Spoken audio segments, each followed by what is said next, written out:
Hi guys, welcome back to our YouTube channel. Today we're going to look at the GoTranscript Test.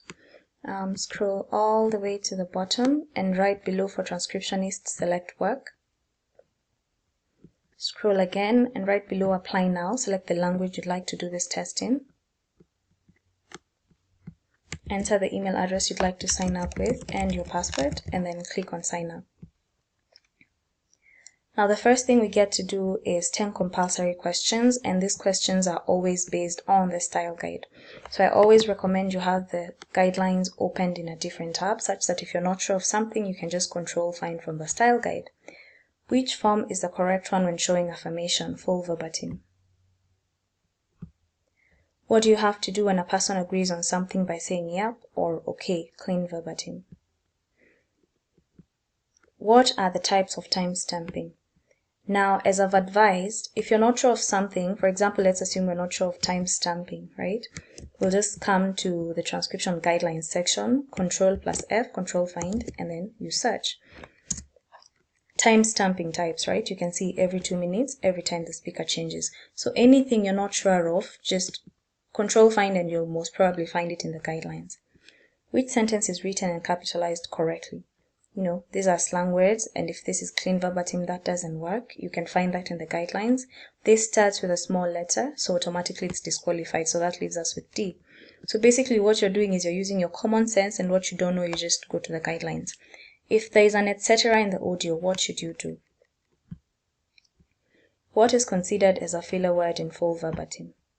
Gotcha is a slang word, not a filler word. Which sentence is written correctly?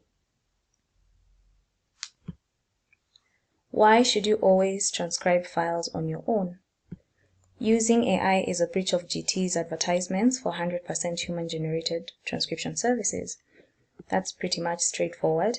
If a speaker spells the word, how will it look in the transcription? A customer dictates instructions on how to transcribe audio. Do you have to transcribe instruction word for word? So if you're not sure, always control find instructions. Occasionally, customers dictate instructions to format the transcription while they are speaking. These instructions should be followed when possible, but never transcribed, right?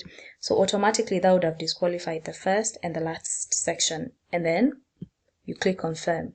If you do pass, it's going to take you to the transcription site, where now you're able to access the 3-minute test when it comes to GoTranscript. If you don't pass, it basically just reloads itself and you have to do the 10 questions all over again. Now, I had already done my test, so I will just copy and paste it.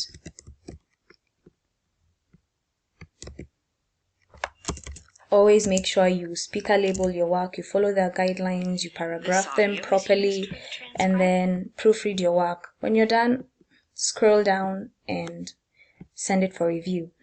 Now, GoTranscript says it takes 60 days for them to respond, but in real sense, there really isn't a specified amount of time that they take to respond to your tests. It could take a day, it could take a week, it could take those 60 days. So basically what you need to do is keep refreshing your email, and eventually you'll find a response from them. So if you liked this video, don't forget to comment, like, share, and thank you for watching. See you in our next video. Bye-bye.